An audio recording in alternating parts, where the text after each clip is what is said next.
Hello everyone, welcome once again. So let us continue with our chapter number first, Laplace transform. तो last video में हम लोगों ने देखा था कुछ फंक्शंस देखे थे हम लोगों ने सिंपल वाले एंड लाप्लास ट्रांसफॉर्म के सिंपल फार्मूलाज देखे थे। चलो तो एक न्यू टाइप ऑफ फंक्शन अब भी हम सीखने वाले हैं। अगर आपका क्वेश्चन रहेगा it will be like this कि if f of T is equals to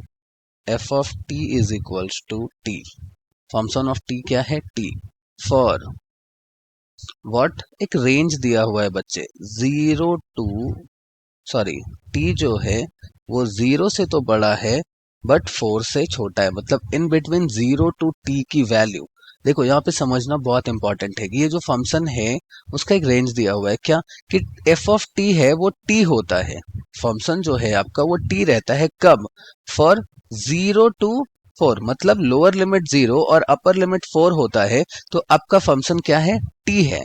और उसके आगे भी दिया हुआ है, क्या दिया हुआ है, and F of T same function आपका हो जाता है five, F of T will become five for what, F of T T होता है कब, जब जीरो टू टी की वैल्यू जीरो टू फोर के बीच में होती है।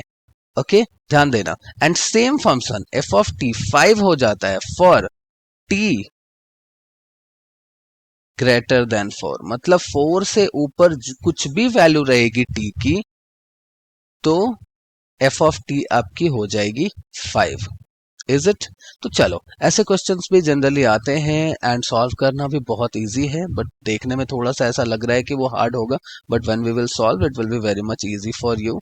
सो चलो, let us try to solve. तो सबसे पहले कभी भी रेंज दिया हुआ रहेगा we will go with the basic formula.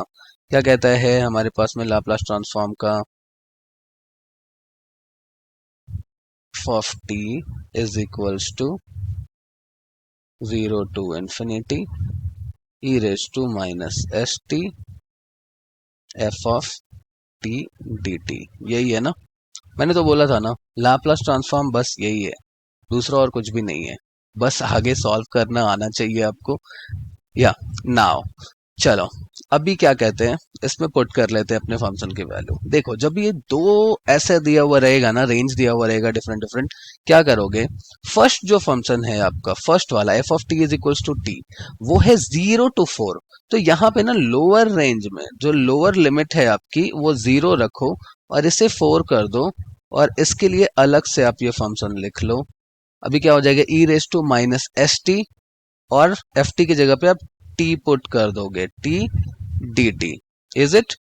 Now अब क्या करते हैं, प्लस कर लेते हैं। क्या करते हैं, प्लस। दूसरा फंक्शन फिर यहाँ पे आप लिखो, दूसरा जो है आपका वो क्या है, फोर टू इन्फिनिटी, फोर से टी की वैल्यू अगर फोर से ऊपर होती है, मतलब अभी फोर से ऊपर किधर भी जा सकता है ना, तो फोर टू इन्फिनिटी ले लिया हमने, एंड अभी टी की वैल्यू जो है वो है फाइव, तो फिर e raise to minus S t जो बेसिक फॉर्मूला है हमारा वो रहेगा, और फाइव डी टी। ओके, अब ये दो पार्ट जो है आपके, फर्स्ट पार्ट ये वाला, सेकंड पार्ट ये वाला, इन दोनों का आप इंटीग्रेशन फाइंड आउट कर लो, लिमिट्स पुट कर लो, इसकी आंसर आ जाएगी।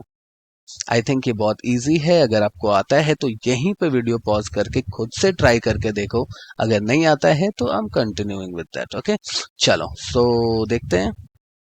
नाउ अभी ये फर्स्ट वाले पार्ट का पहले देखते हैं, फिर सेकंड वाले पार्ट का मैं लेके चलूंगा। ओके, ये व्हाइट कलर से मैं फर्स्ट वाले पार्ट का कर रहा हूँ। तो अभी जब आप ध्यान से देखोगे तो यहाँ पे दो जो आपके पार्ट्स हैं वो मल्टीप्लाई हो रहे हैं ना, एक जो है हमारा फंक्शन वो है कौन सा, एक्सपोनेंशियल, और दूसरा है अलजेब्रिक, है ना। तो अगेन यहाँ पे यूवी रूल आप अप्लाई करोगे। So UV rule, according to UV rule क्या होता है हमारा, हमने देखा था कि I इज इक्वल्स टू होता है U integration V D X, then after minus integration D U by D X, integration V D X again, and bracket close, dx, यही है ना। नाउ अब इस फॉर्मूला में अब u क्या होगा, v क्या होगा, ये बहुत ज्यादा आसान है। आइलेट फॉर्मूला फिर से अप्लाई करोगे तो यहाँ पे t जो आपकी है, मैंने ये पहले भी बताया था कि ये जो आपकी एक्सपोनेंशियल फंक्शन है वो हमेशा ही v होती है। ओके, और ये u हो जाएगा। So now what we will do, t यहाँ पे पुट कर लेंगे एंड इंटीग्रेशन डायरेक्टली सॉल्व करता हूँ। हाँ, integration of E raise to minus S T आपको बहुत अच्छे से पता होगा इतने सम को सॉल्व करने के बाद। E raise to minus S t as it is होता है और टी के साथ में जो भी कोएफिशिएंट है वो यहाँ पे आप लिख लोगे। हो गया इसका इंटीग्रेशन। नाउ अब इसके बाद है माइनस ये इंटीग्रेशन, ब्रैकेट यूज करना बहुत इंपॉर्टेंट है बच्चे, बिकॉज इसमें जब आप ध्यान से देखोगे तो u टर्म का की डेरिवेटिव निकालते हैं हम, v टर्म की इंटीग्रेशन निकालते हैं और दोनों के मल्टीपल को फिर से इंटीग्रेट करते हैं इस फॉर्मूला में हम। Okay, so every time you will have to remember that कि ये ब्रैकेट हमें ओपन पहले इन दोनों को सॉल्व करने के बाद करनी है। ओके, नाउ अभी du अपॉन dx मतलब किसका होगा, u का। अभी dt अपॉन डी टी क्या हो जाएगा, तो ये 1 हो जाएगा। किसी भी अलजेब्रा का अगर वैल्यू सिर्फ है, जैसे x है, y है, z है, तो उसका प्रॉपर क्या हो जाता है, डेरिवेटिव 1 हो जाता है। Now again v D x है, मतलब इसका v का क्या करना है, इंटीग्रेशन है। तो अगेन हमें पता है इंटीग्रेशन क्या होती है, ई रेस टू, ये मल्टीप्लाई हो जाएगी, ई रेस टू 1 मिनट, या e raise to minus S T upon minus s. Now ये हो गया हमारा एंड अगेन इसको आप एक बार और इंटीग्रेट करोगे। नाउ तो इसे यहां पे ले लेते हैं, तो this will give you T E raise to minus S T upon minus S, then after minus ये 1 इसमें मल्टीप्लाई हो जाएगा तो कुछ भी दिक्कत नहीं है, आराम से रहने दो वहां पे, 1 की कुछ प्रॉब्लम नहीं है 1 से। तो ये माइनस है और इंटीग्रेशन ऑफ दिस वन, तो अभी इंटीग्रेशन ऑफ दिस वन करेंगे हम, तो we will get E raise to minus S T upon minus S का स्क्वायर हो जाएगा। तो फिर इसे डायरेक्टली मैं एस स्क्वायर लिख देता हूँ, बिकॉज माइनस का स्क्वायर प्लस में ही साइन आएगा आंसर हमारा।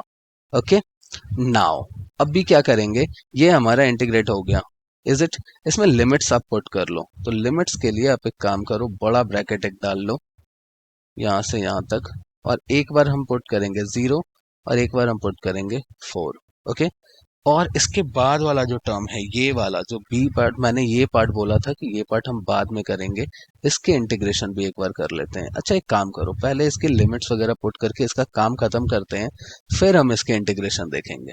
ओके, अभी जब आप लिमिट पुट करने जाते हो बच्चे, तो क्या होता है, अपर लिमिट की वैल्यू आप जो जो आपके पास में है, जैसे टी जहां जहां है वहां वहां अपर लिमिट की वैल्यू पुट करनी है and minus then after lower limit की वैल्यू पुट करनी होती है, इज इट। तो फिर जहां जहां टी है आपके इंटीग्रेशन में, वहां वहां आप 4 पुट कर लो और 4 into E raise to minus 4s हो जाएगा upon minus S, is it. Now उसके बाद minus E raise to minus 4s हो जाएगा upon S square, is it. और भी कुछ है क्या इसमें, नहीं है। ये हो जाएगा आपका ब्रैकेट पूरा का पूरा क्लोज कर लो। ये 4 पुट किया आपने, अभी अपर लिमिट पुट किया, वे लोअर लिमिट पुट कर लो। अच्छा देखो, अभी माइनस लोअर लिमिट, अपर लिमिट की वैल्यू पुट की, माइनस लोअर लिमिट की वैल्यू पुट करोगे, तो लोअर लिमिट यहाँ पे क्या है, 0 है, तो 0 इंटू टी, टी यहाँ पे ये 0 हो जाएगा, तो ये पूरा का पूरा टर्म आपका 0 हो जाएगा बच्चे। तो फिर एक काम करते हैं, डायरेक्टली ये वाला माइनस टर्म है तो ये सीधा माइनस लिख लेते हैं एंड ये 0 लिखने की जरूरत नहीं है, नहीं तो आपके लिए चलो मैं 0 लिख देता हूँ। ये पूरा टर्म हो गया 0, क्योंकि ये t 0 हो जाएगा ना, अभी वैल्यू आप 0 पुट करोगे तो, और 0 से कोई भी नंबर मल्टीप्लाई होता है तो वो डायरेक्टली 0 हो जाता है। अभी बाद में माइनस है, 0 माइनस, अभी यहाँ पे 0 पुट कर लेंगे यहाँ पे, तो e रेस टू पावर 0 हो जाएगा आपका, e raise to power 0 upon S square.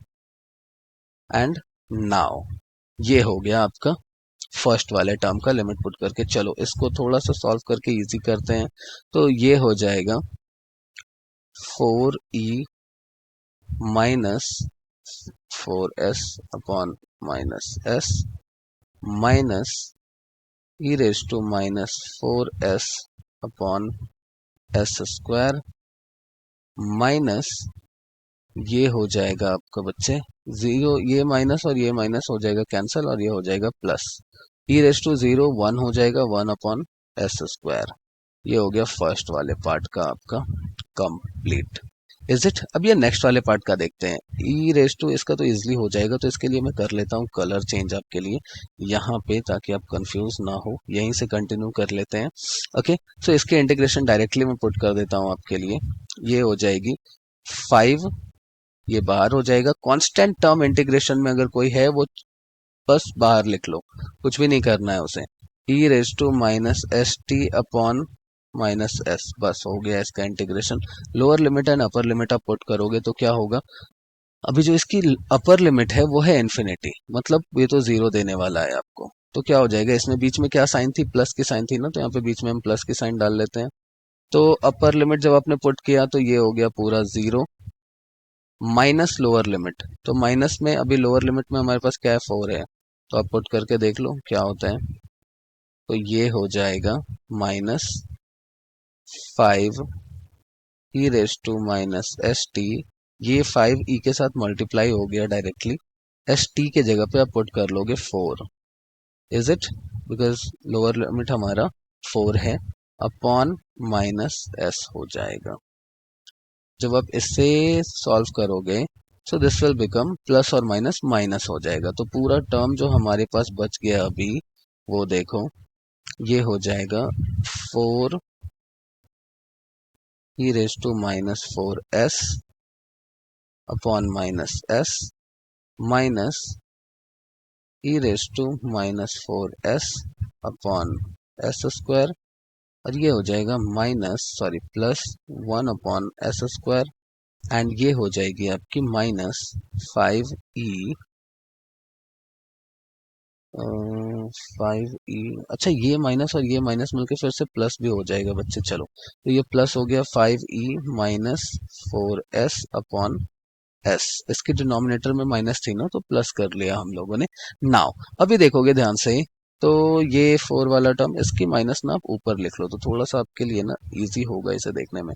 तो अभी देखो 4e raise to minus 4s, 5e raise to minus 4s upon s है, इन दोनों को हम कैंसिल कर सकते हैं। तो बच जाएगा कितना, 1es बच जाएगा ना। तो इसको मैं लिख लेता हूँ e 4s अपॉन s।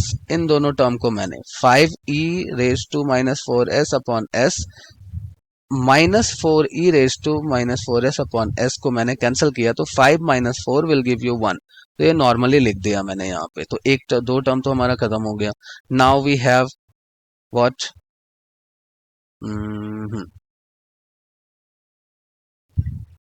यहां से minus E raise to minus 4s upon S square plus 1 upon S square. अभी क्या कर सकते हो, इसमें कॉमन आउट अगर बाहर हम लेते हैं इन दोनों में से, तो ये हो जाएगा बच्चे, यहाँ ध्यान से देखो, e raise to minus 4s, okay, 1 upon s minus 1 upon S square. ये दोनों देखो, दोनों में कॉमन है, एंड बच जाएगा इधर 1 अपॉन एस स्क्वायर, एंड ये हो जाएगी बच्चे आपकी आंसर। हाँ, तो देखो it was quite simple to solve. कभी कभी ना ऐसे सम्स ना बहुत लेंदी लगते हैं देखने में, और बुक्स में तो कभी कभी ऐसे 2 लाइन में ऐसे सॉल्व कर देते हैं, तो फिर ऐसा लगता है क्या है ये बीच में ऐसे। तो फिर it is quite much easy, एक बार आपको प्रोसेस पता है ना तो बहुत इजी होता है सॉल्व करना। सो नेवर एवर ना ऐसा सोच के ना, बहुत टाइम ऐसा होता है कि बच्चे स्टार्ट करते हैं सॉल्व करना, वो कंफ्यूज होते हैं, 2-3 जगह पे कंफ्यूज हुआ, समझ में नहीं आया, और बुक बंद करके चलो अभी नींद आ रही है, बहुत सोना है। ओके, ट्राई ना, एक बार ट्राई करके तो देखो। एंड द थिंग इज कि एक बार आपको जब समझ में आने लगा ना, आई can give you a guarantee that कि सारी थिंग्स समझ में आएगी। सिर्फ स्टार्ट करना मुश्किल होता है। स्टार्ट के 10-15 sum only, I can give you a guarantee that के स्टार्टिंग के 15 सम में आपको प्रॉब्लम आ सकता है if you are a weak student. अगर आप बहुत अच्छे हो तो फिर तो आपको स्टार्टिंग के 2-4 सम करने के बाद में ही समझ में आ जाएगा कि अभी करना क्या है हमें। But if you are not a weak student, average student की हम बात कर रहे हैं, तो आपको आफ्टर 10 to 15 सम ना यू विल फील लाइक कि अभी कॉन्फिडेंस आ गया। देन आफ्टर प्रैक्टिस करो and you will get the result. चलो, सो ये टॉपिक यहीं पे खत्म करते हैं। Thank you so much.